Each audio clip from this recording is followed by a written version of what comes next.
instead of millennial, but instead of an actual picture of Tenebris, you should have just put a picture of a random Bith playing an instrument in the cantina. Crazy how much power this one Darksider wielded. Did Tenebris survive? I think we'll be having a conversation similar to that at one point today. Yeah, because Tenebris does show up in this one. Mm-hmm. Crazy that he was a musician before being a Sith Lord. Well, you got to make money somehow, right? Mm-hmm. All right. Hello, everybody. I'm going to give you guys just a second to get in. We are recording an episode. Many of you guys, I see lots of familiar faces today. We're recording an episode of Tapcaf Transmissions, which is our Star Wars Expanded Universe podcast. You can find a link to it down in the description. Yeah. So we're going to record that. That means that we don't do... we don't read your comments until the very end. If you we read them and then we silently judge them. Yes. We don't respond to them. Yeah. And if you guys donate, like, I would just recommend don't donate, to be honest, because I can't call it out during the stream. I'll usually try to get it in the chat or whatever, but yeah. You good to go, Corey? I am good to go, Corey. Good to go, Corey. All right. I'm always good to go, Corey. I'm already Corey. Hello, everyone, and welcome to another episode of Tapcaf Transmissions. My name is Justin, joined as always by my very special co-host, Corey Loses, from Corey Loses and Corey's Datapad. And today we will be discussing Book 3 of the Darth Bane trilogy, Dynasty of Evil, or I think I heard Corey calling it Dynasty of Evil. I'm going to alternate between both so that everyone will get mad at me in the comments. That's just such a fence what I do. Yeah. Yeah, we are fence sitters. That's we're both the only Star Wars podcasts, and like we elevate ourselves above other Star Wars podcasts by sitting on that fence. That's what brings us like 5 or 6 feet above the other ones that don't exist, because we're the only one. Speaking of Star Wars podcasts, I had the little podcast gremlins reach out to me in a fever dream last night, and they said that I should remind you guys, if you're listening on an audio platform like iTunes, or I guess the Apple Podcast Store, make sure you guys rate this podcast 5 stars and leave the best, most epic review you can, and maybe I will read one at the end of next stream if someone's read a good one. Because why don't we read the bad one at the end of this stream?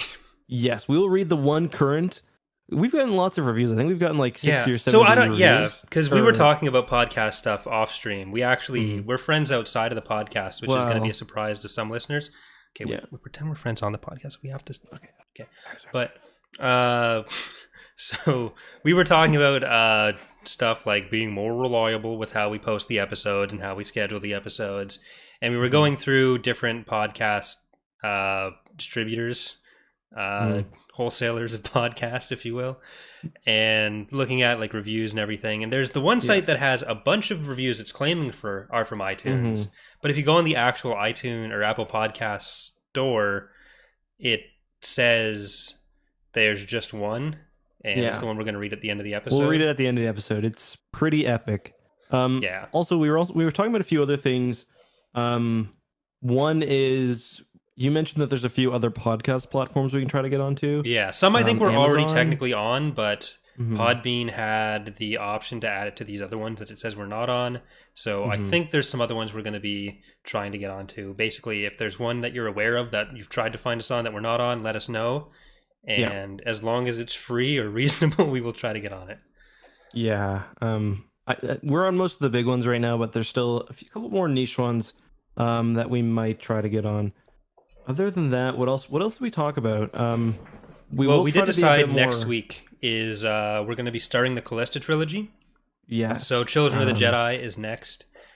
We also talked maybe about redoing some of our titles, which might not interest you guys too much, but I looked at my personal source of strength and inspiration, the Oprah Book Club. I thought you looked at the podcast gremlins that came to you in a dream. Well, the podcast gremlins in a fever dream. Sorry. In a fever dream, the podcast gremlins presented the Oprah Book Club before me, as they do many nights. So I looked at that, and I looked at some other I didn't know the Mennonites were that interested in podcasts. Mennonites. Okay, you should. That's cursed knowledge that you're discussing pretty openly there, Corey. But so yeah, we're YouTubers, kind of learning how to do a podcast.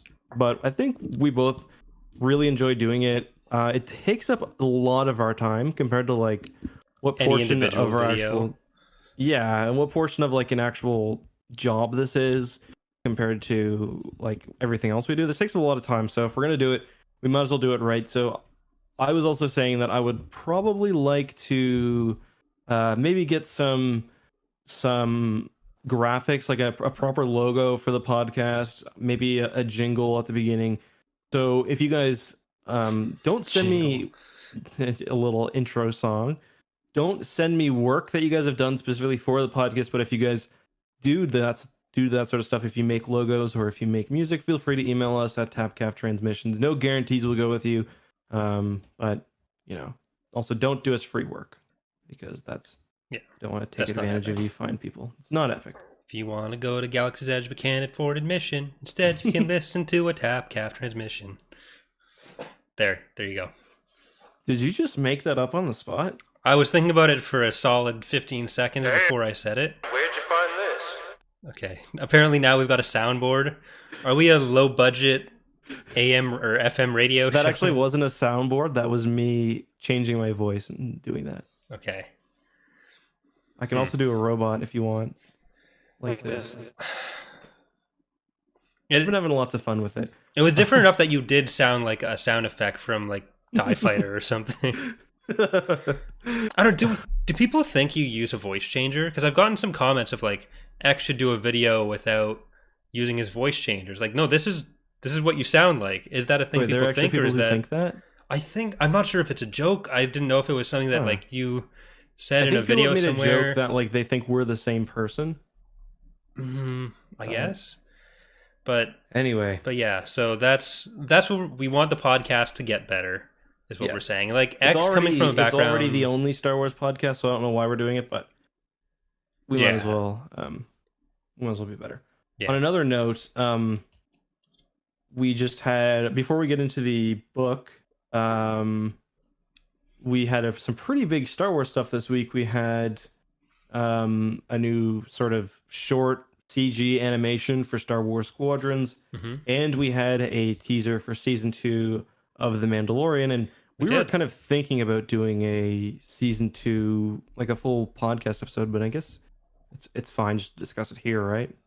Yeah, like there wasn't a huge amount that was seen in the trailer, so maybe if you want to just give quick thoughts on that. And then once the season actually starts, we'll definitely have at least one full episode on it.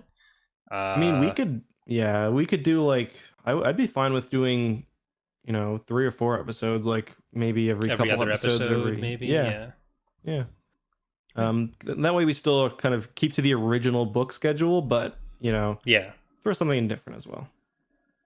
My thoughts on the trailer, it was really there wasn't much in there. My favorite thing was definitely the that shot that looked like it might have been Mon Cala, or it was at least a dock somewhere, and there's like a bunch of Quarren, and they're just dressed like human fishermen, and I really got a kick out of that. Like there's one in like a beanie, and it was one of the greatest things I've seen in a minute. It's basically shit. Did I really forget the name of the guy from Pirates of the Caribbean? Jack Sparrow? No, the squid face one. Oh, Davy Jones? Davy Jones, yeah. Yeah. So it's just a bunch of Davy Joneses now because they're all dressed like him. Mm-hmm. Yeah. No, I like it. It's cool. But do you think that's Mon Cala? Or is it just any water world?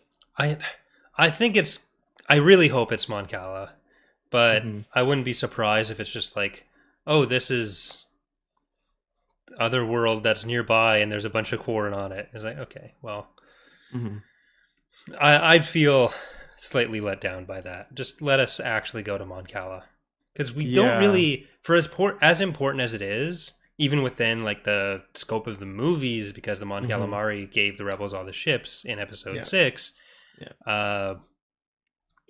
We've never really had a major portrayal of it.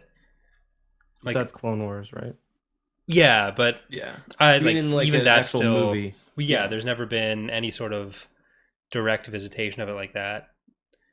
So So one thing that I saw pointed out by somebody was that before the Mandalorian was, you know, when he gives Baby Yoda up and he's about to go do another mission, and he gets like the mission to it's to track down a Mon Calamari.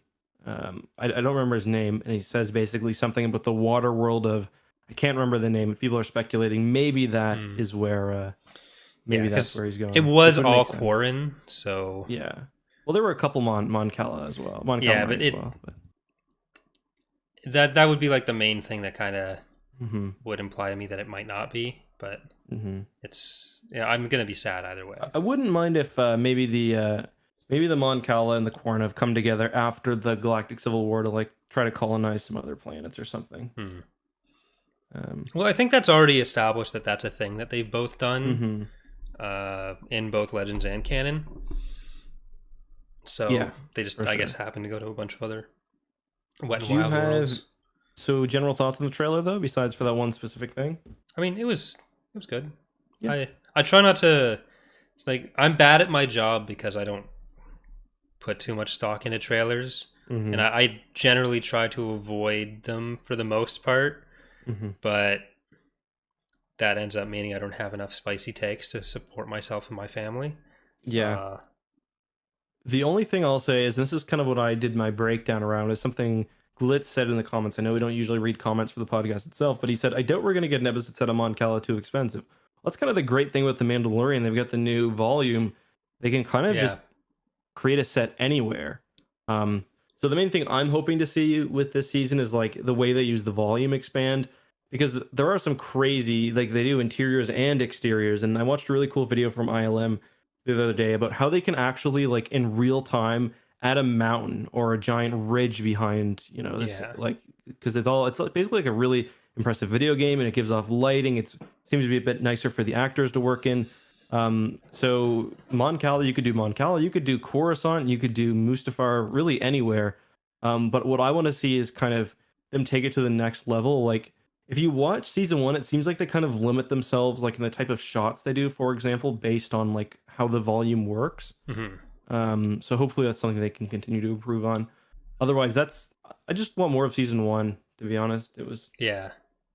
Like my It, biggest fear with it is kind of that they're going to go too much into the direction of like mhm. major cameos from other characters. Yes. Uh, but there wasn't like they wouldn't give any of that away in a trailer Hmm. unless they were really desperate for publicity, which they're not. Yeah. So we'll see. Um, the other thing, obviously, was the Star Wars Squadron CG short. We didn't do a live stream of that, so do you want to? You didn't do a video either, so do you want to give your brief thoughts? I did a video, but I didn't post it because I decided after the fact that my thoughts were pointless uh, Oh, at the time. But Patreon video.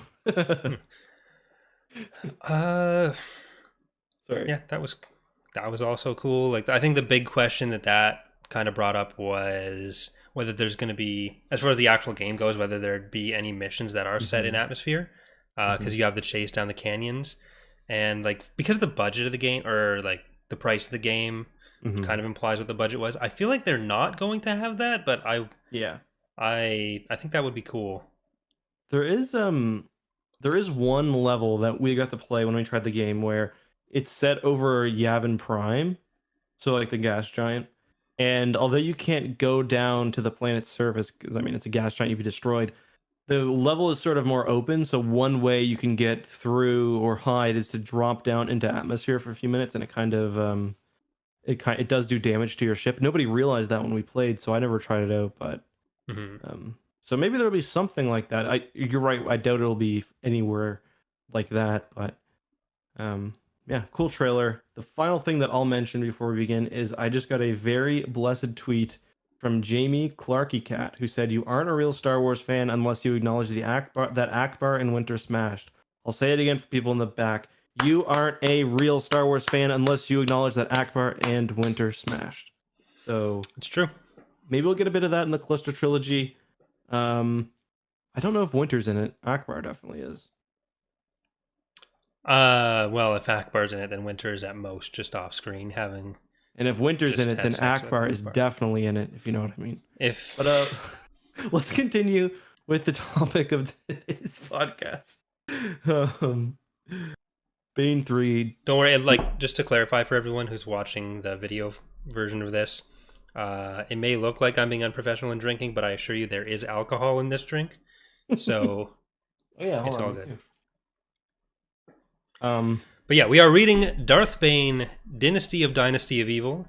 So I guess we kind of skipped the full plot rundown for the last few books, but this is basically it's the final book in the Darth Bane trilogy. Bane Pretty has light on trained up plot. Xana. There's kind of an arc for Bane, an arc for Xana, and then an arc for Sarah, who is the daughter of Interlopers.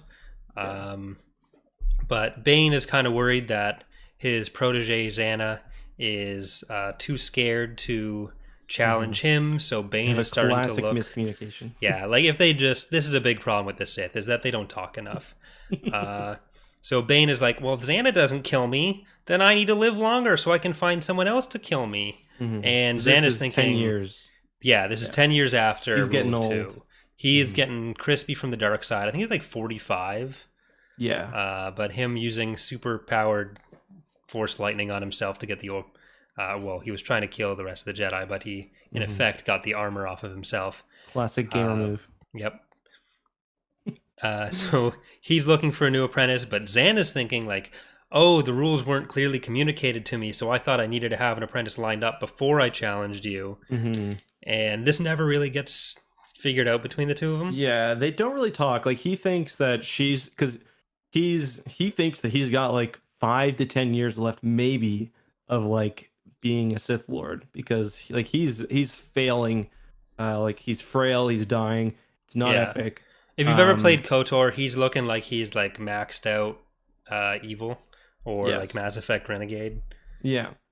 So and he doesn't have his Orbalisk armor anymore, which maybe that would have been a solution. But anyway, so his idea, he thinks that she's just trying to wait until he naturally dies, whereas Xana is kind of two minds at the beginning. At least she thinks on one hand maybe he's like trying to lure her into a false sense of security, and then she also thinks, well, maybe she shouldn't attack him when he's at his weakest. But of course, that obviously changes towards the end of the book. Yeah. So a lot of this, like the whole book, is really about the like it says, it's about his dynasty and his legacy. So it's like both, I guess, really both characters kind of want the same thing. They want the rule of 2 to be followed in absolute, which means that the most powerful have to survive.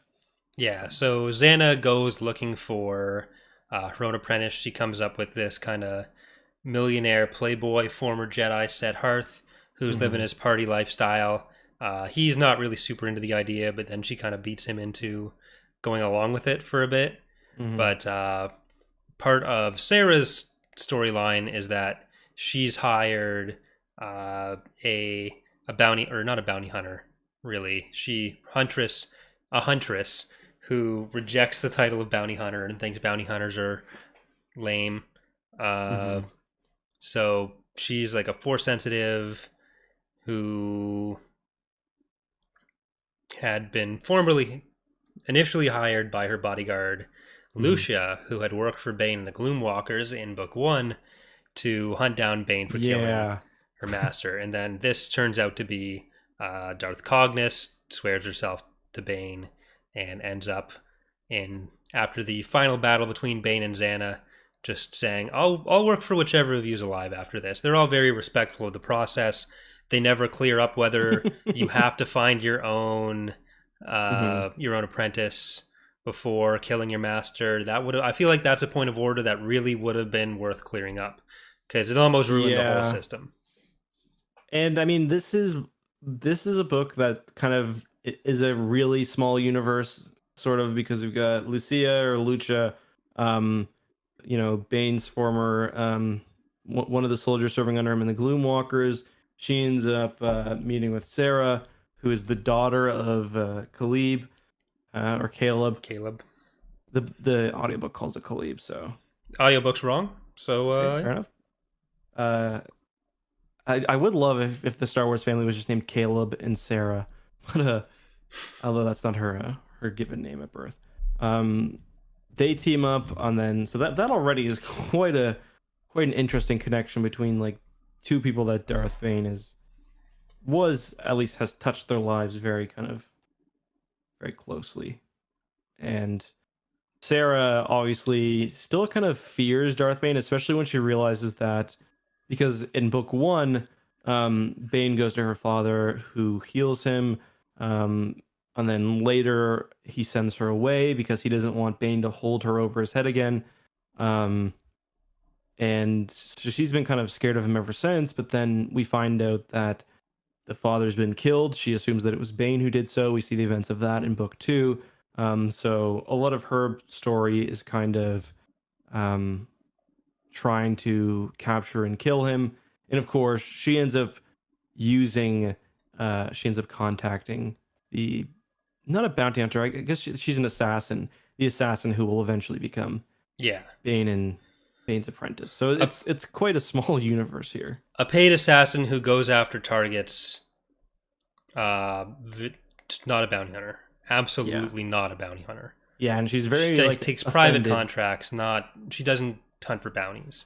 Mm-hmm. She has to be specifically hired. That's it. Mm-hmm. And of course, thrown in with this, we've got Bane once again. In every book so far, is this his fourth holocron he's found, or his third? There was Revan's, Revan, Dedu, and yeah, there's at least those three. Yeah. No, so I think there might have been another one in the first book. Yeah, that's what I'm trying to. I thought there was another one. I feel like there was another one when he was dealing with Revan's, mm-hmm. but yeah, because he was obsessed last time with making his own holocron, and he's kind of got mm-hmm. that nailed now. Yeah. His arm, he can't really use one of them. Mm-hmm. Very jittery, and this becomes important, very important. I don't know if we want to just or not actually, but let's save it. Let's save it for the end. Well, I think the thing we need to do first is clearly we need to rank. Each of us needs to rank Bane, Xana, and Cognis. So, rank how? Like, who's just better? Oh, that's a good question. I mean, so spoiler alert: Xana either does or doesn't defeat Bane in battle. Does. Canonically, she does. So, I mean, in power, I think Bane at his prime probably wins. With the armor? He just fucking annihilates Xana. Yeah. Xana tried to attack him when he didn't have a lightsaber, but she was also not using her Sith sorceryness, which she's That's the thing. It's like Bane's clearly the most powerful one-on-one fighter. So Bane can kill Cognis. Maybe Cognis can kill Xana, and Xana can kill Bane. Like they each have different skills. Like Xana's got this very rare gift that we see a bit in book 2, where she can kind of I don't know what the specific force power name is, even though I did a video on it. Basically, she mind fucks people. So Bane's the fire type, Xana's the water type, and Cognis is the psychic type.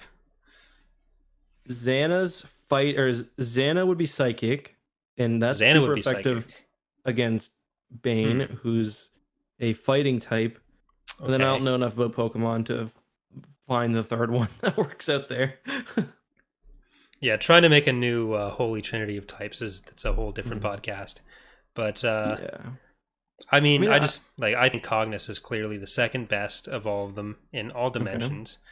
Bane is the worst. He's just always getting captured. I've never seen anyone get captured while trying to avoid getting captured as much as Bane does. You're not wrong. He just always happens. And Xana, I think Xana's the best of the three. Okay. Cognis is too like single-minded. I'm just gonna hunt things. But Xana seems to get like the fighty bits, the blending in with society bits. She's of the three, I think she's the best suited for what the Sith are trying to do right now, which is like blend in, manipulate things. But you gotta consider that Bane created the entire rule of two that all that's based off of, right? Yeah, but he wasn't very good at it. Yeah, I suppose. I mean, he does get a sweet office in this book, which I really appreciated as somebody with a less cool office. Well, mine's better than either. So you think You don't think Bane's got a better gamer chair than you? Well, In his maybe little his stock gamer room? chair is better, but the rest of the office is nicer. Hmm. Okay. Yeah, because he's kind of got his library and his office in two different places. You've got it all there. Yeah, well, he probably has more overall square footage, but I've made Hmm. better use of the space. Hmm. Yeah, okay, fair So, enough. and he probably pays a lot more in rent, which, I think he owns. I think he probably owns. well, he's still got to pay like property taxes and stuff. And on Kudrick for a mansion, like even at this time, I feel like that's going to be a pretty penny, especially when you've got a valet service at the spaceport, basically. Hmm. And yeah, So Bane ends up, of course, recovering Endedu, or as the audiobook, every Star Wars audiobook calls him Undedu, which is just a little bit too on the nose for me. it's actually a dead dude, and it just gets mistranslated. uh, which is why it's pretty ironic. Like Bane's always looking for these holocrons of the Sith Lords, and then uh, I forget where he was exactly. Hmm. On Ambria, I think. Yeah. So he noticed a freshly dug grave a few meters off to one side, but he didn't give it a second glance. The dead were Hmm. of no consequence to him. That is your entire life, is chasing Yeah, dead true. Sith Lords. Yeah, that's so true. I don't care about these dead people. I only care about the other dead people. Yeah, I mean, Bane's just like, he's just so dumb. Like, he's the dumbest smart guy ever. But like, I do really kind of enjoy the beginning of this book, where I kind of said to you, it's almost like Plagueis Light, Hmm. because it's like it's showing how the Sith kind of have their tentacles in like the ordinary affairs Yeah, of don't beings. say it like that. I'm gonna say it Was like there a that. Quarren Sith?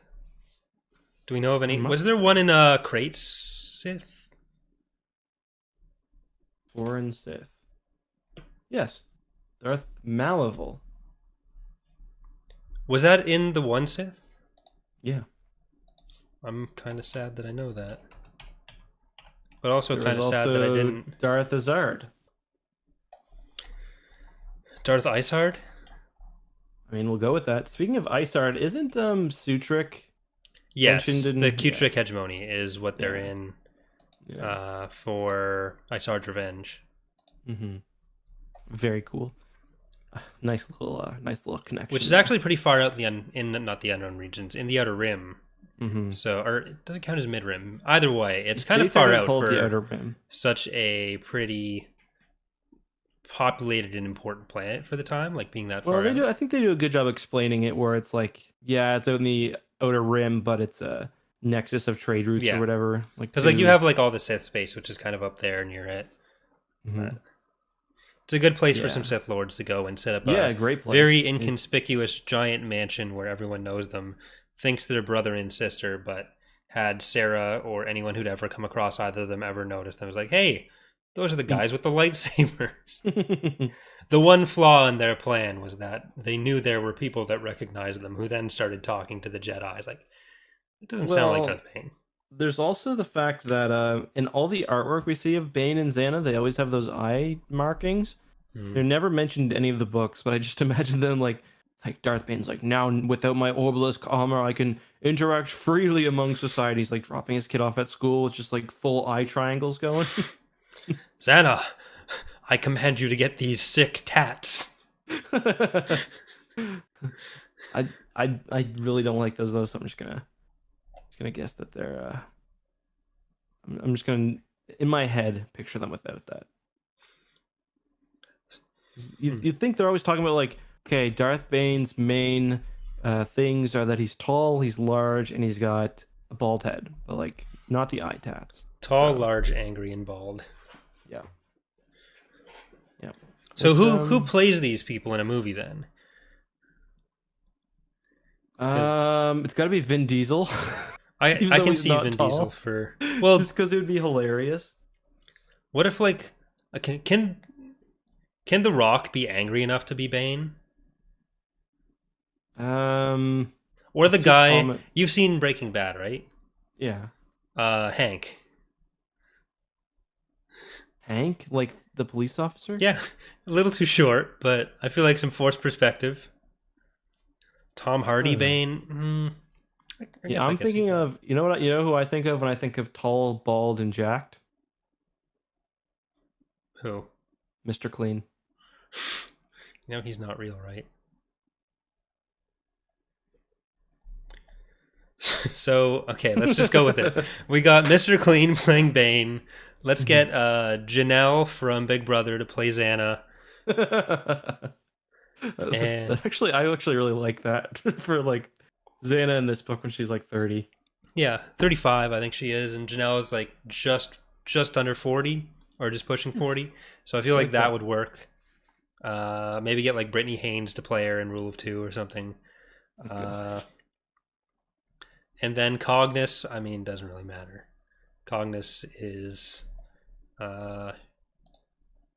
not human, so Actually, MGF Customs in the chat said Mark Strong is Bane, and that's a pretty good call. Ictachi. Mark Strong. I don't Yeah. know who that is. He was in like what was he in recently? Oh, okay. Yeah, like I think he was in Kingsman. But, Lord yeah. Henry Blackwood. I don't know. He looks a bit too narrow. He's not broad enough to be Bane. Yeah. Well, you can, there's some time. It's gonna be a Star Wars movie. They can pay him to work out for a few months. I don't know if you can make his face broader though. Well, George made Carrie Fisher's face skinnier. At least he tried to. So I could see him as like maybe Plagueis or something. that's actually not a bad call. How come Like, no one said Stone Cold Steve Austin yet?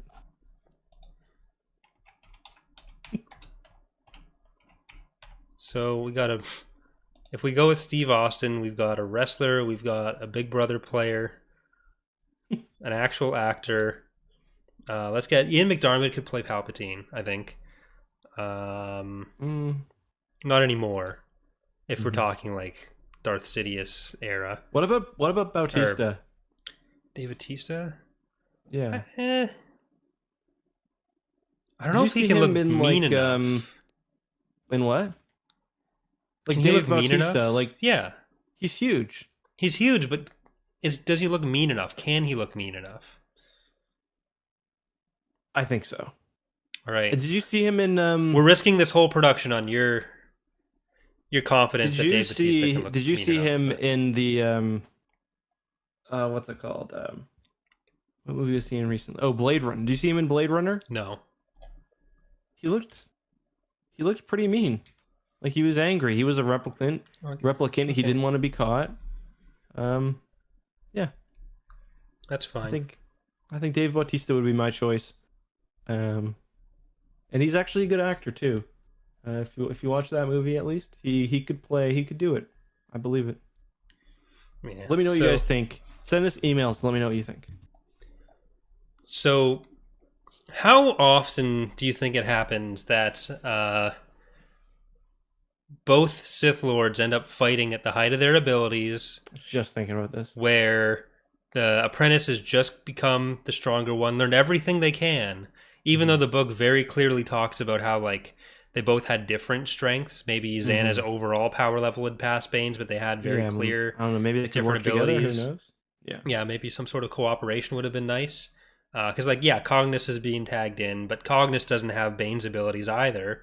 They're all kind of bringing something new to the table, but like I'm not convinced. you need sorry. you need the whole line to not be chicken shit and just wait until they're slightly weaker, and then what if Bane wins? What if Xana's dead? And like all that time's out the window. Bane can't even with maybe he figures out essence transfer fast enough and last long enough and then train someone else, but it's like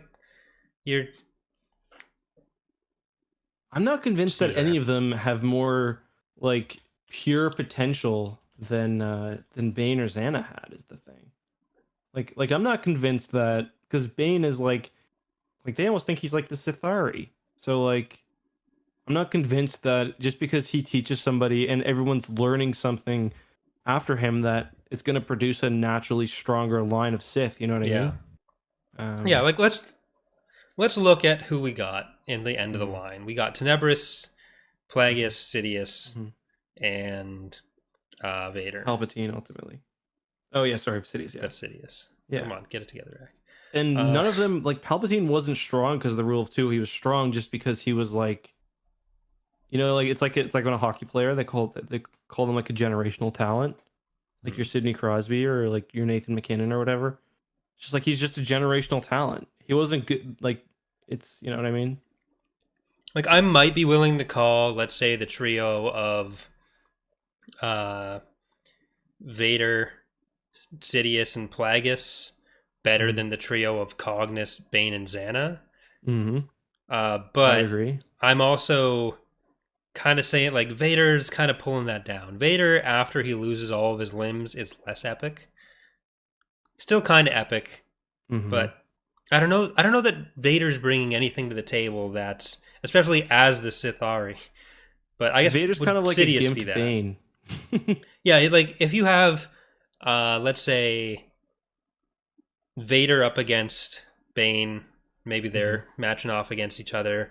Xana against Sidious. I don't think anyone can beat Sidious, personally. I think Sidious is unbeatable. Well, he's got the essence transfer thing down to a science. Well, sort of, because a lot of his bodies just wrinkle up and die. But not epic. Yeah, he just kind of throws him away after a while. But I don't know. If we're just talking like a straight out brawl, I don't know that I think Plagueis and Sidious are probably the two best Sith for what they're supposed to be doing in this period, right? Agreed. Yes, definitely. Vader is, I guess, fine once you're out of the period of like secrecy and like Anakin Skywalker. Don't even was see never Vader as like a Sith to me. Yeah. I don't know. Vader like never felt like a Sith. He just felt more like a Darth Maul type of character, because he maybe in the new comics, which I haven't read all of, there's more of this, but like you don't see him. I just see him more as like a warrior. Like he's more like a high ranking officer of the Imperial military. That's almost more Sidious's fault than Vader's, though. Like, how much Agreed. of the Sith teachings is Palpatine actually imparting onto Vader? Totally. How much of the Sith knowledge does Vader actually have? Totally. And like if none. Luke never comes along, because like Vader was probably willing to go against Sidious with Luke, make Luke his apprentice. But if Luke never comes along, I guess he tries to do a Starkiller if we're looking at Force Unleashed. But I don't know. It just seems like he's held down by his asthma too much, man. Yeah, he needs that inhaler. Like, so do I. I did as a kid. I think you're right. But part of that's because like Palpatine just wasn't interested in the rule of two anymore, because he didn't intend to be surpassed. Where like all the other Sith knew, I guess, other than Plagueis really, and most of the other Sith kind of accepted that they would be surpassed for the greater good. But like Palpatine intended to live forever. He didn't teach Vader. Like he's all about replacing his students to get, somebody more powerful. But yeah. Do you think if because Bane does figure out essence transfer in the book, do you think if Bane had figured that out a bit sooner, he would have instead planned on himself being the Sith Eternal? No, I don't think so. I don't think he ever thought he was the ultimate that the Sith could offer. But here's an idea, though. Everyone's always like, let's go in clones or shit. Gamorreans. Seriously. The Order of the Gamorrean Lords? Why not? Okay, he says he wants a good body. Like he's like, I gotta have abs. New bodies, gotta have abs. That's like why the last 2 weeks of Sith training for Xana, he was like, get on those crunches. No, but he's like, the body's got to be strong, and it's got to be something weak-willed. Yeah. Gamorrean. Maybe it's like a Gamorrean brain isn't sophisticated enough or something, but like, I don't know, just like have one of your buddies huff glue for like half an hour and get him while he's fucked up. But the ancient Sith ritual of fucking Gamorreans huffing glue. Yes, get that pig in the glue bag. The final step each Sith apprentice has to take before getting their Darth title is just get a bunch of Gamorreans in a circle, get the glue, the ritual huffing. Yeah.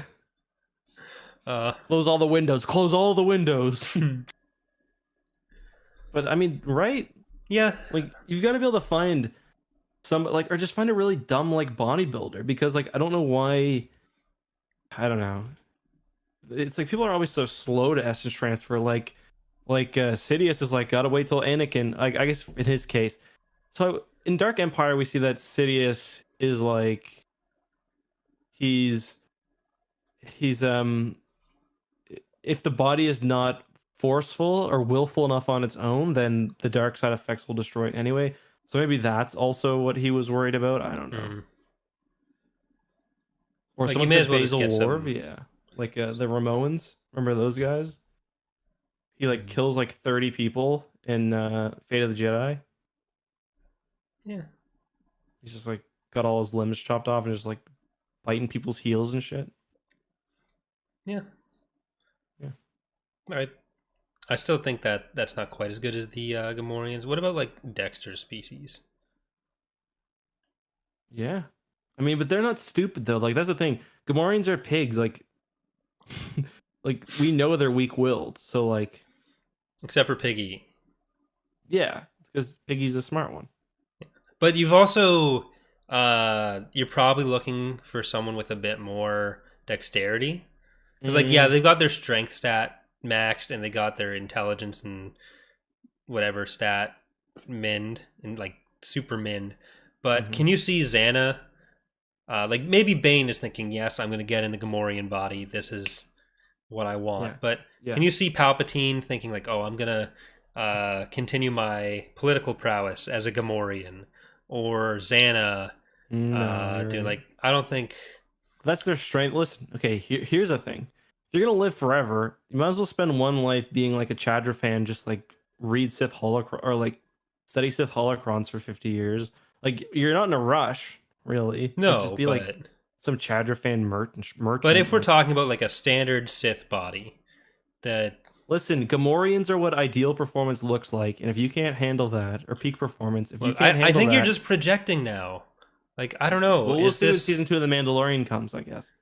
You think that's going to cover, like...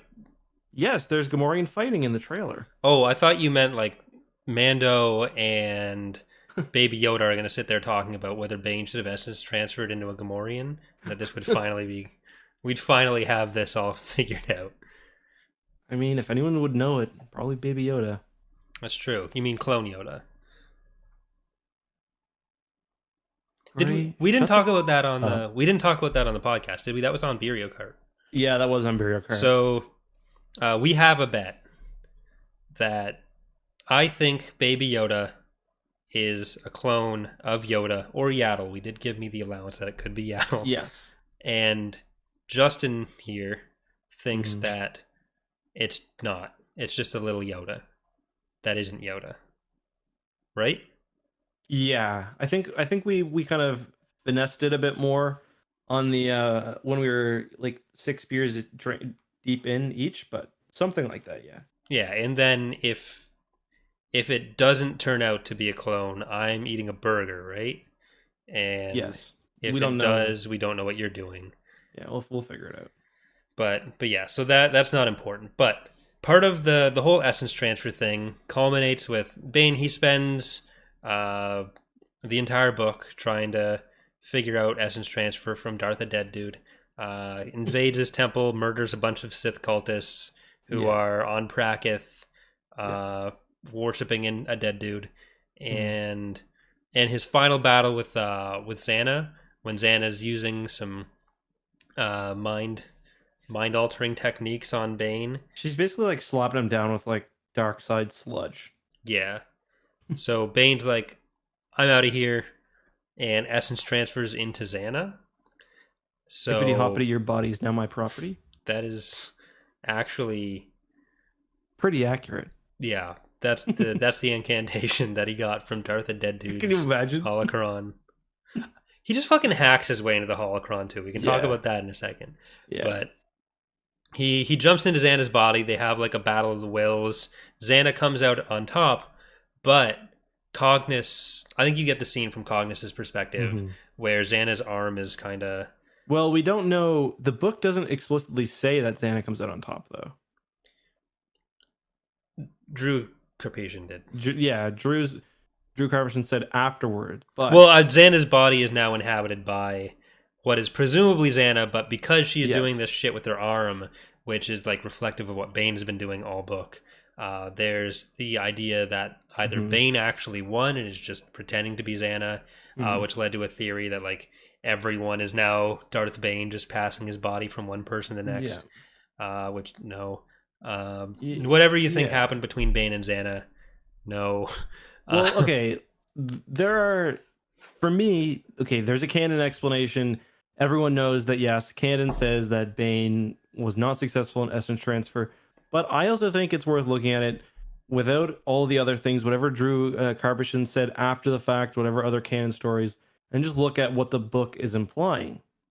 And I think the book at least leaves it open, because there's two things. There's, as you said, throughout this whole book, Bane's suffering with like tremors in one of his hands, and one thing he does is he flexes his hand and kind of puts his nails into his palm, and Xana does that after the attempted essence transfer. And another thing is there's something about like Xana's described as looking like she was like getting used to her body or something. I forget the exact one. Do you know the quote I'm referring to? At the end? Yeah. There's something like, hold on, let me just see if I can find it real quick.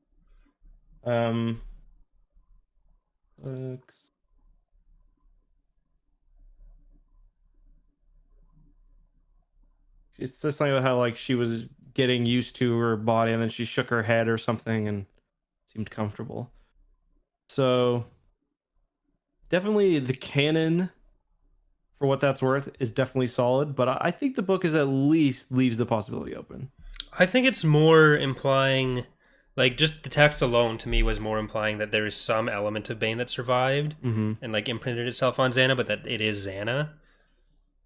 Yeah, I could see that. Because, like, even let's say it was Bane, why would he have a reason to hide that from Cognis? Because he'd just say, like, oh, Xana turned out to be weak, and I'm still in charge. I'm epic. I don't know. I think there are maybe Bane doesn't want to know doesn't want his new apprentice to know that essentially he can bypass the rule of two now. And like maybe he's gotten to the point, because for me one of the main issues was that, I guess for me, Bane's, the way he kind of portrays power and getting what you want as being the ultimate doesn't line up exactly with his idea of the rule of two. So Bane's all about protecting himself, getting power so he can take what he wants, but then he's building his whole life towards essentially giving the mantle to somebody else so they can continue it and eventually defeat the Jedi in 1,000 years. So to me, maybe he's realized that now he's got this one avenue where he can, one, further the Sith at least somewhat, but also kind of or at least kind of keep up that facade, but also remain in power, sort of in hiding. I think he would find that attractive. Maybe. I don't know. I just... Oh, here's the quote, by the way. She moved awkwardly and couldn't seem to stand up straight, as if she was unfamiliar with how her own limbs and muscles worked. Yeah, I feel like that's just some sort of imprint. Yeah, I think that's totally reasonable.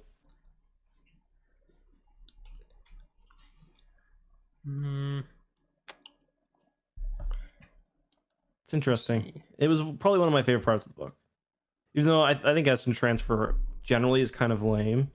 I like that he tried it. I don't really love that kind of thing being like set up as like in the way it's handled here as that kind of open-ended thing, because especially when the author just comes out late and says no, that's actually not what happened, and when it does kind of go against what Bane was doing, and I don't know, it felt kind of like a cheap way to handle it almost. I didn't love it. Yeah, I think that's fair, especially where like it's kind of handled like we don't see the actual struggle. Again, we know, Chris, that we know what the author has said, but I'm just talking about taking the book on its own. But you're right. It would have been maybe more interesting because it's kind of shitty to have the total death of a character that we've seen kind of change through 3 books and 20 plus years kind of happen essentially off screen, and we only find out kind of indirectly that he's dead. Yeah. And yeah, their fight is really just the biggest indicator that like they would operate so much better if they were both alive and didn't feel this compulsion to kill each other. Like, yeah, if there's too many of you, they'll team up against each other and overthrow the leader. Wah. But like you're cutting yourself off from so much knowledge and so much ability to actually specialize in what you're doing. Yeah. And like there's so many times in this series alone where they're just like, oh, the Jedi actually already know this? Let's go get their information. It's like, yeah, they can do this because they have like 80 people just sitting in the temple reading about shit, and you'll never be able to match that. Like, no matter how much you think you're concentrating the power or passing along from one person to the next, like, Bane was never going to be able to communicate to Xana how to do the Sith sorcery stuff. Xana's never going to be able to communicate to Cognis how to be quite the same level of, like, lightsaber badassery. And like, yeah, they can go find other holocrons, except they can't because Bane destroys everyone he fucking touches. So they're just running out of all this stuff that Bane is saying is important, and they're all they can do is look back to the knowledge that was gathered by other people. There's very little that Bane actually does to introduce new stuff or to combine new knowledge or to pass on. Like, almost nothing that we learn that we see him learn gets passed on to Xana. Yeah, like we don't even know that she knows how to make a holocron. I would have kind of liked if they'd talked a bit more about like what Darth Bane. This last book actually did feel a bit rushed to me. I wouldn't have minded if they spent some time talking about like what was on Bane's holocron, because like he has spent all of this time kind of collecting research and stuff from the Sith Temple back on Korriban. That's probably all burned down now. Would have been kind of interesting to hear like what's he passing on, because there's always this general like vague idea that he's making this legacy, but like other than the fact that he thinks he's making a powerful student, we don't know like how is he actually making the Sith be stronger.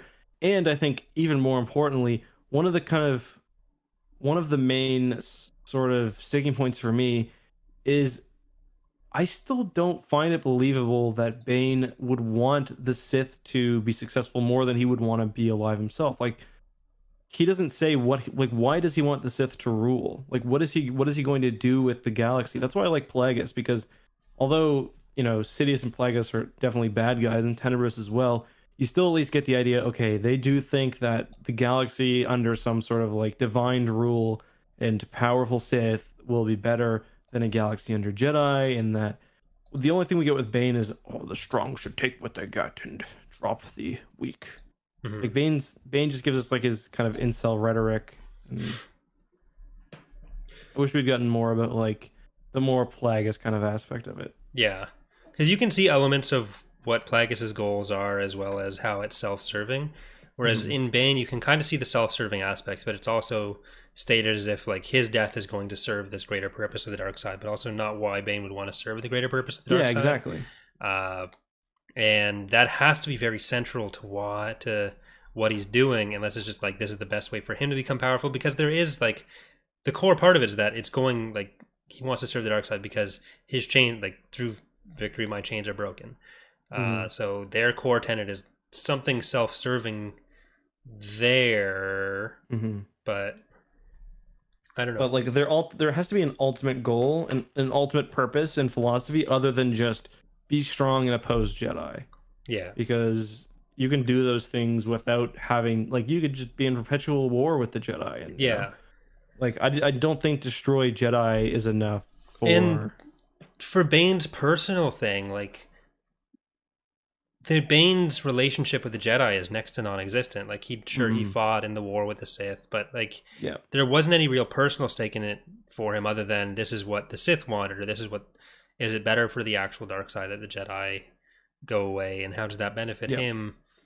Whereas like we know he has this reason to hate the Sith and the Jedi. Yeah, like we know how he feels about the Brotherhood of the Dark Side. We know how he feels about maybe the Republic in general, or like their ignoring of like Outer Rim worlds, maybe if you want to factor it in that way, and that's why his early life was shit. But it's like very Mhm. focused on the Jedi and destroying the Jedi, but we never get him like laying out why this is important to Mhm. him. Yeah, and that's why I like his former. I kind of like his former Gloomwalker, um, because it does explain like why. What's her name again? The one who's in the Lucia. Gloomwalkers with her. Yeah, Lucia. She has like with her. It kind of gives a nice overview of like what's going on, why she feels what way she does. Um, and I like that scene too where she goes to Coruscant and she's talking to the Ithorian and he's like just completely oblivious. He's insulting like the Sith troopers and like she was one of them. Like I enjoyed Mhm. that, but like we could have used more of that with Bane, I think. Yeah. There actually are a few places in the book where almost entirely from Lucia, and I think maybe once from Senna, talking about like what the problem with the Jedi Order is and kind of foreshadowing their own fall. But none of that gets connected to what Bane's problem with them would be, or uh, why Bane would latch on to this thing that is, or like build up this 1,000 year plan that is entirely anti Jedi when we Mm-hmm. don't know what his personal motivation for that is. Mm-hmm. When him being a Sith Lord is supposed to fact like personal motivation has to factor into it somewhere there, or else it just doesn't work with what the philosophy there is. Mm-hmm. But Yeah. The final thing I wanted to say is on the kind of point of Sith is that at first we get um like at first it's all about besting your master in fair battle, but then Xana at the end she wants to kill Bane at that station when he's been drugged up and she knows that he's vulnerable and he doesn't have his lightsaber, and I just mhm. thought that was kind of weird. Like I thought she would try to, because at that point it's just about killing him so he doesn't kill you, and it's supposed to be about generally not Yeah, self-preservation but survival of the fittest. I thought that was a bit odd. yeah, but there's also an acknowledgement within it that like survival of the fittest means different things. Like, yes, they have their different strengths, and then like Xana, Bane doesn't want to fight Xana on like a purely Sith Mhm. sorcery side, and Xana doesn't want to fight Bane on a purely uh, like brute force side. Yeah. And then maybe it is to Xana's credit and strength that she would find these situations where Bane Hmm. is weakened and go after him in that way. But there's also the implication several times that if actually she handles it just slightly the wrong way without challenging him at his best, then she's Yeah. actually failing. But does that mean if she's challenging him at his best that she would then, to kind of fulfill both the spirit and the letter of the law, does she Hmm. need to like walk up to him in his office and say, I challenge you to a duel, and then slap him, and then uh, Right. do they have to do it the brute force way so that she shows she's surpassed him in his best area, or else then she Hmm. still would have something to learn from him, but he also has something to learn from her. And Hmm. clearly Bane hasn't told her all this stuff that he found about Darth the Dead Dude's Yeah. holocron and holocron making, or holocron brute forcing, which is what he did to get the information from Ndedu. Didn't tell her about essence transfer. Uh, like the whole Yeah. idea that you're surpassing your master, they have nothing more to give you. It just doesn't fit. Like it doesn't make sense as a philosophy, especially when you're limiting yourself to two people. Hmm. Yeah. Like Plagueis just yeeted a roof down on Tenebris. Um, Yeah. which and because he was like, I've got nothing more to teach you, and it wasn't really about who was the better Sith. It was just like, yeah, like there's nothing more I can teach you. I want to be powerful now. I kind of like how like I want to be the master now, so because I kind of liked that in Hmm. that book. Well, Plagueis. Tenebris kind of got the idea that like him and Plagueis would be buddies from then on. But then Yeah. Plagueis got even more of that idea with Sidious. Like, oh, Yeah. well, we're going to join Sith forever. And none of those transfers of power end up Hmm. being anywhere near what Bane was envisioning or what he set the Order up to be. No. And the Sith kind of get Crazy really how. far from that kind of like brute force power under Tenebris, Plagueis, Hmm. Sidious. I don't know how Bane would react to kind of seeing those Sith in action, and especially how they got power from each other. Yeah, it's kind of crazy how Palpatine killed Plagueis after a burial cart. Pretty much. Yeah. I mean, it is just kind of like, to be fair, like Palpatine, when Palpatine or Plagueis, when they killed their masters, they're not showing that they're better warriors. Perhaps they're showing that they're better at the part of the Sith that's operating from the shadows, kind of like you said. Yeah. So I think that's fair. And Xana could have done the exact same thing, kill him when he's fucking drugged one of the 16 times that it happens Yeah. and captured. It's Yeah. like, even if you need to justify within that, to say, like, you proven you were weak because you got captured, which she even kind of hints at, and that's why she kind of feels okay going after him without his lightsaber. Hmm. But you could have just said that earlier. You could have done that. Like, and there is the thing about, like, oh, I don't have an apprentice yet, and I'm just going to make Sedharth. I'm really glad Sedharth didn't become a Sith apprentice. That I would take as, like, the biggest evidence that Xana was not ready to be in charge was that her choice of apprentice was absolutely shit. Yeah, and I don't know, Xana, she just doesn't have like the same kind of like drive that you see with like Palpatine or Bane to me. Like, Mhm. I don't know. Like that was one thing with like she doesn't have the drive of them, but she also doesn't have like the pure sadism of Cognis. So it's kind of Yeah. yeah. Xana's Kind a of lot more specific purpose focused rather than kind of like the grand plan. mm-hmm. And I feel like Cognis would be the same way, Yeah. based off what little Yeah. we know about her. Agreed. And then the next one after Cognis is Millennial, who Cognis starts training up before he leaves and becomes a prophet of the dark side. But it seems like the little information we learn about him kind of shows he would have been kind of better along the line of like the undercover Sith and more in line Mm-hmm. with Plagueis Sidious. But oh well. Yeah. When was Millennial supposed to have died? Because doesn't he live for a really long time? He he does, but he leaves the Sith before Cognis Okay. dies. I'm pretty sure. 'Cause So I did think he have an apprentice? no, he was only ever the apprentice. Then he left to become the prophet of the dark side. So then who popped up? I don't know if we ever learn Cognis's other apprentice after that, because I Hmm. think the next ones we learn about are either Ramage or the Gravid line. So Okay. Gravid, Hmm. Kane, Jean. I think Jean is her name, and there was someone else in there, but and then after them, it's just down to Tempers's master, I think. Hmm. One thing that Or I thought was no, really Vectivus is in there somewhere, but I don't really count Vectivus. To me, Vectivus is kind of like a backup. Like he was like not fully apprenticed yet. I don't know. hmm. Um, what was I gonna say? One thing I'd like to imagine, because like the final battle between Bane and Xana, they're described as like peak fighting condition. Bane's like an animal moving faster than the eye can follow. And I just imagine like a Kodor combat scene with like missing like blaster shots 5 feet away and like spinning your sword around like woof, and like sitting there to recover. And I was imagining a battle like that because so much of this book is kind of like RPG based, like we've been Hmm. talking about. Well, what is the Um, casting time on Xana's Sith Visions? and Bane uses like the death field ability, in Yep. Kodor, kind of.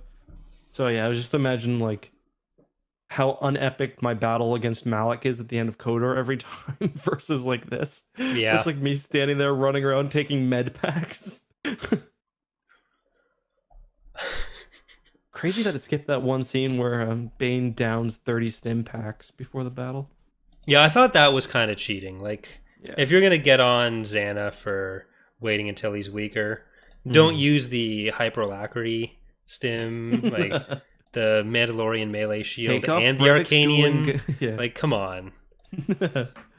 Just get your shit together. Yeah.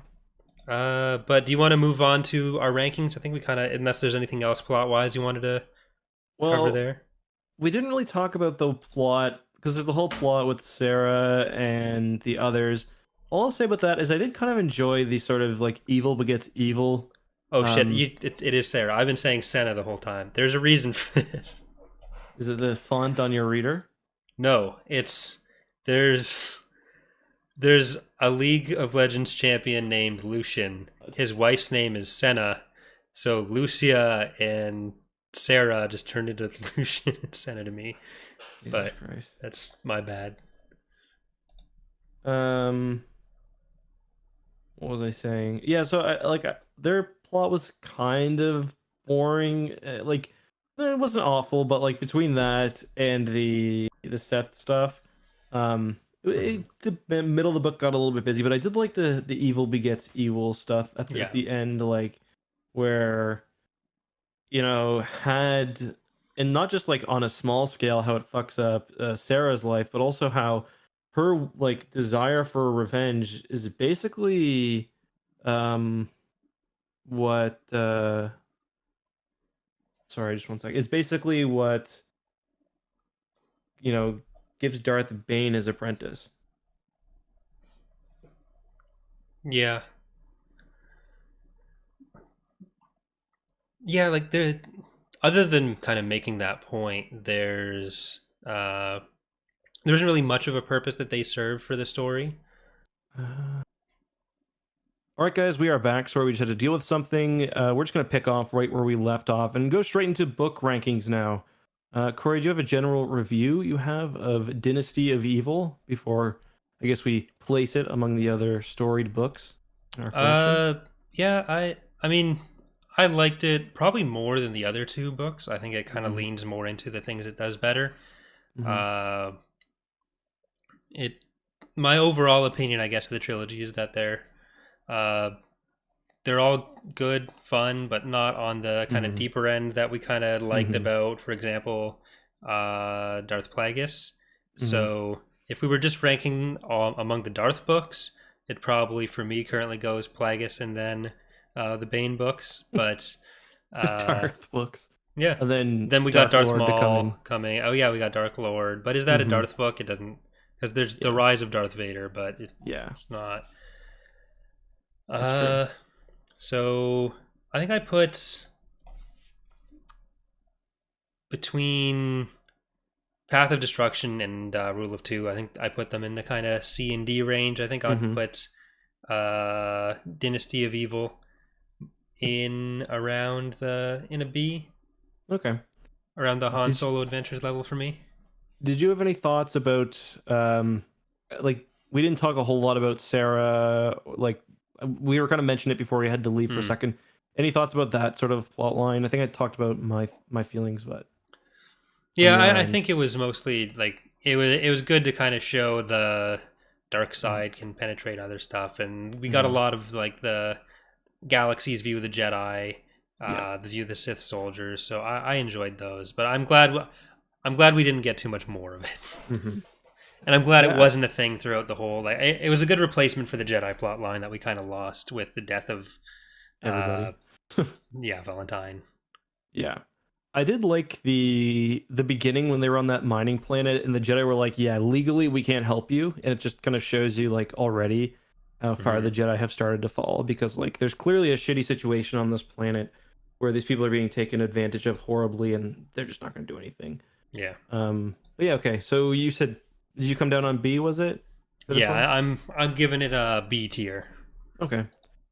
For me, I think this one's kind of middle. I quite liked the first one. It felt like it was well paced and well organized. I like how it was split up into sections. This book just had big chunks where I just felt like it was kind of meandering a bit. That's fair.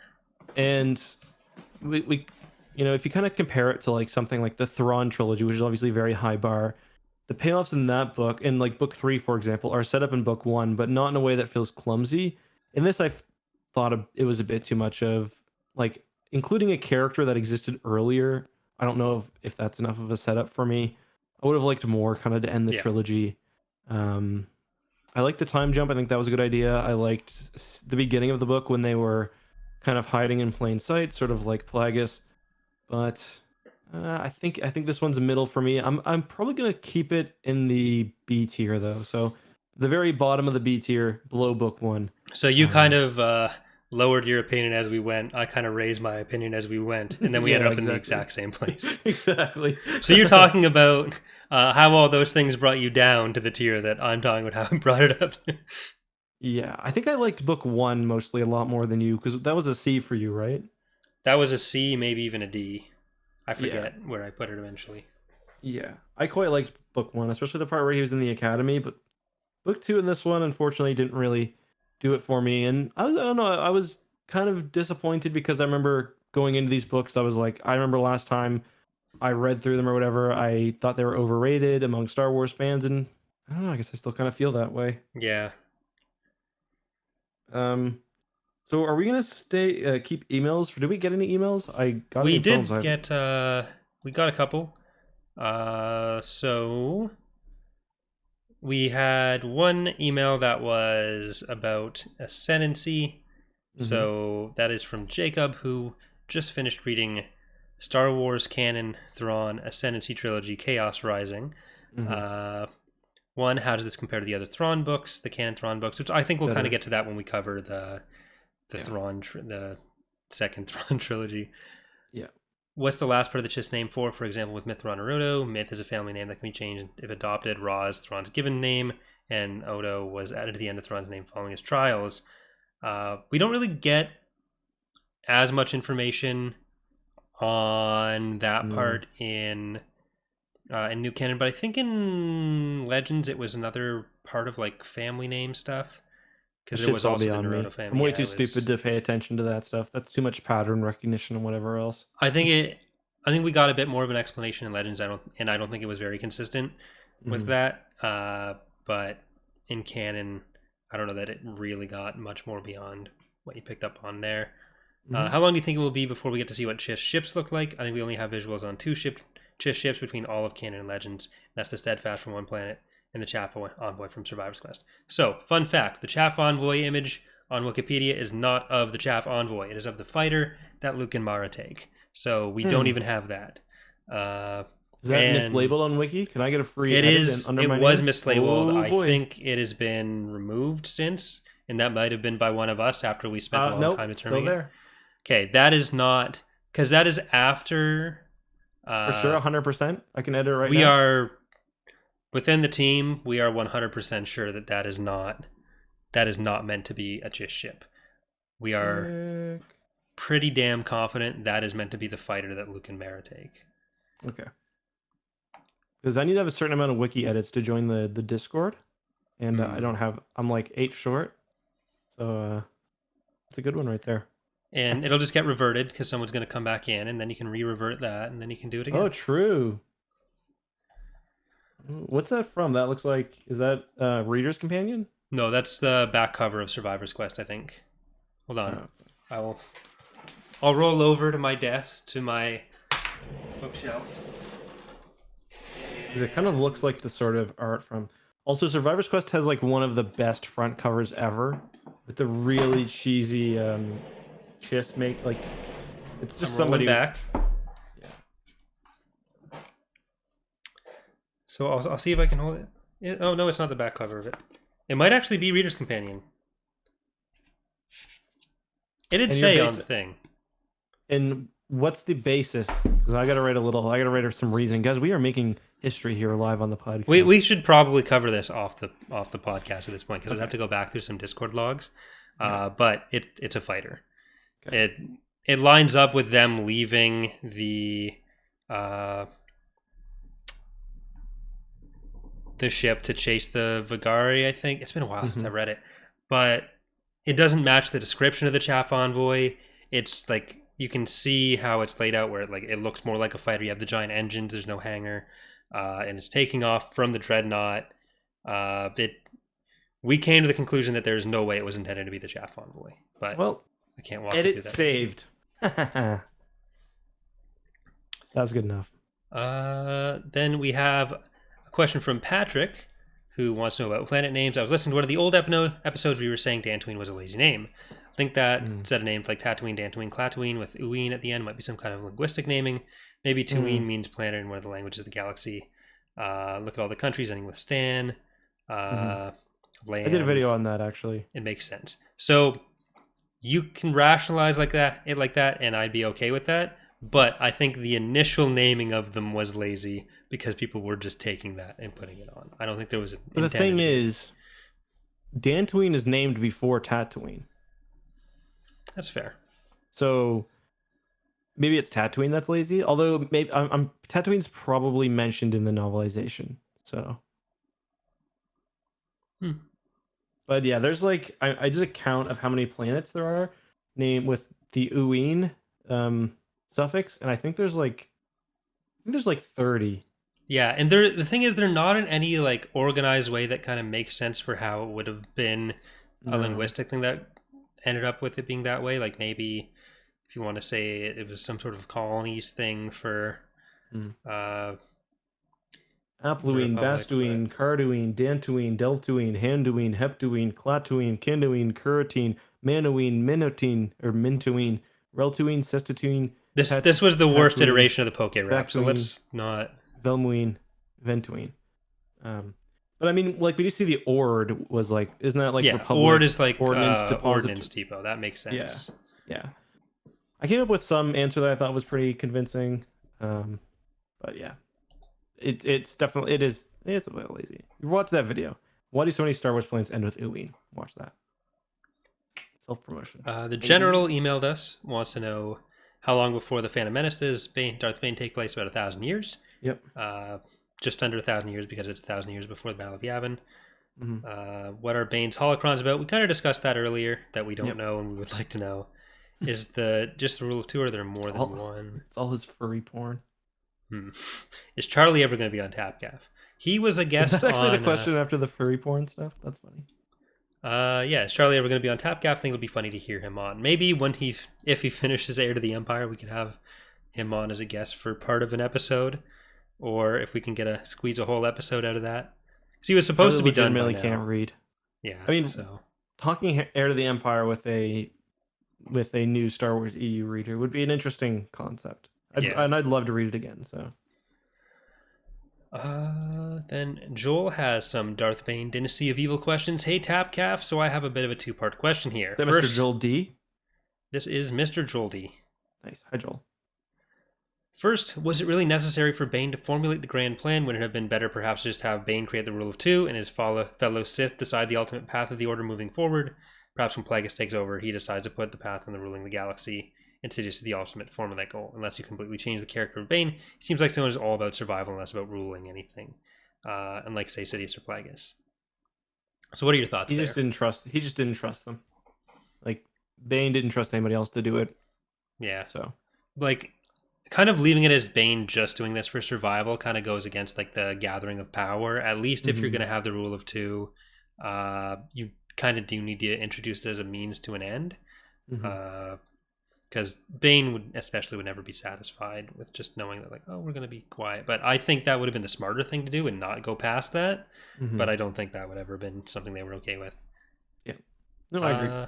The second part of my question is this. Do you think it would be interesting if we had a Darksider or Sith who didn't ever rule over an empire and wanted to take over the galaxy?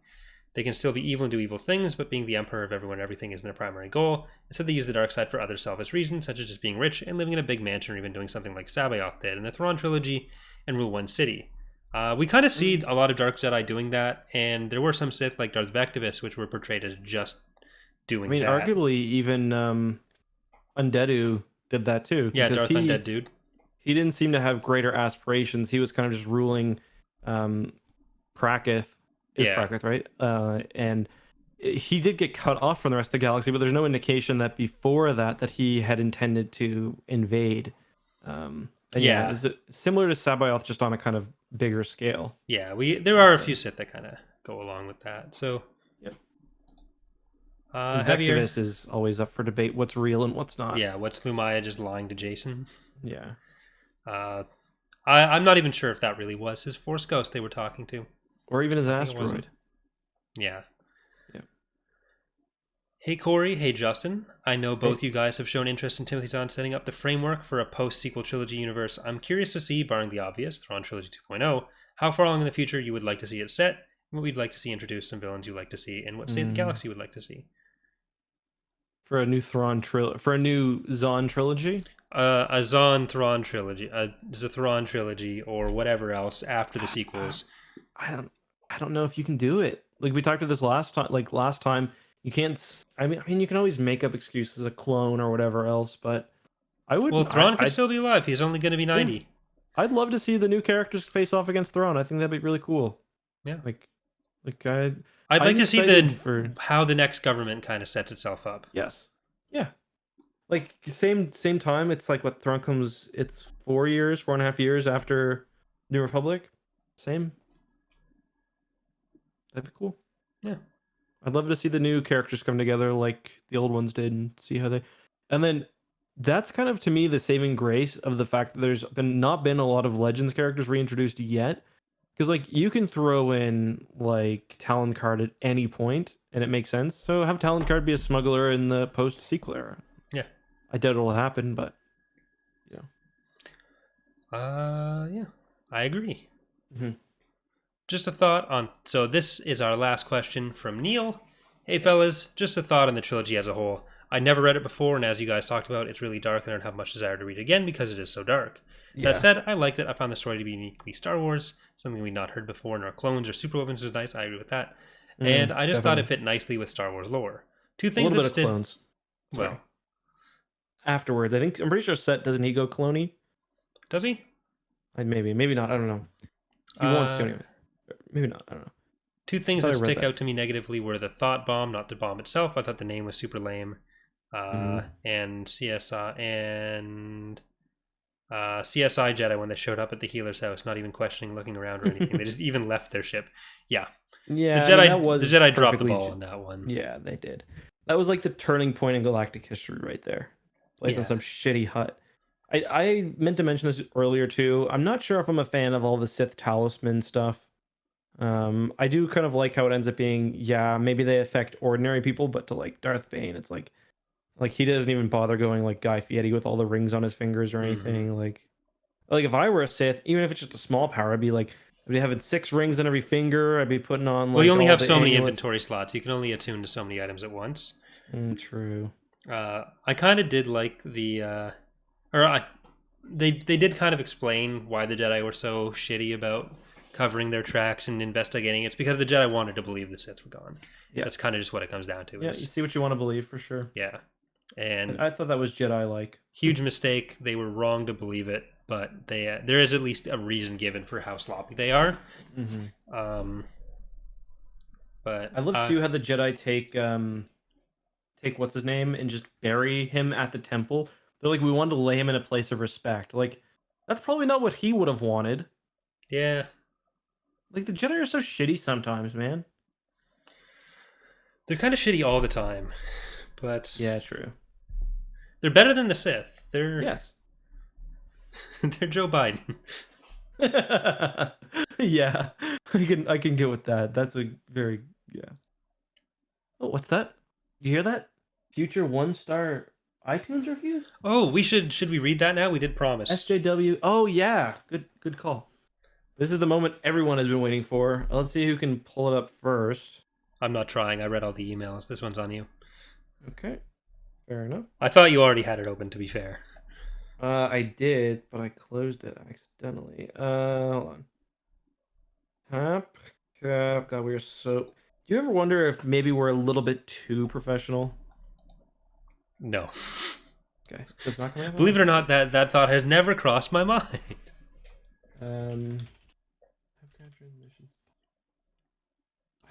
I'll edit this out. Oh my god. I'll actually edit this out. Right. I completely forgot to open it. All right, I found it. I did too. Yeah. All right, so here is the review from Yimmy on 08/13/2019. I just listened to. No, read the title. Oh yeah, sorry. And we're just gonna end it immediately after this. This is gonna be how we end the episode. This is the outro. Fence sitting Star Wars Legends. Oh, sorry. Fence sitters trash Star Wars Legends. I just listened to their True Seppuku review. First episode. Should be a good idea of a podcast. And by God, I've not seen such disrespect for old Legends canon. Disrespect for old Legends canon since The Last Jedi. EckhartsLadder, I recognize, who does fact videos for both Legends and Disney canon. And I have to say, the guy should stick with facts because his opinion is insulting. I should have turned the episode off right when he called Luke an incel. Should have been the red flag right there. But I stupidly continued listening. I couldn't make a joke about their Disney canon check is coming in the mail because I honestly know both these guys are fence sitters that try to appeal to fans of both Disney and the old Legends. But I can tell you they've got no respect for Legends or the characters and seem to forget in all of their hashtag 2019 mockery of a book that was written over 20 years ago that it was written by a woman. Seriously? Don't listen to this podcast if you value your memories not being trod on by hipsters.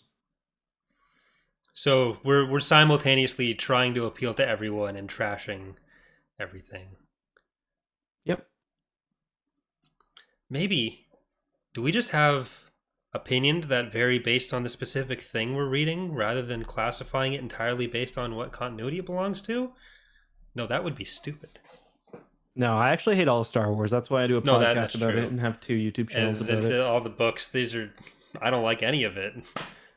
Thrawn's Revenge for 14 years, don't like it. Leave some fun 5-star reviews, and maybe we'll read one at the end or beginning of next episode. But that's all I've got to say. Corey, do you want to end off? If you want to leave us a 5-star review, but just make it as vitriolic as possible. That's fine too.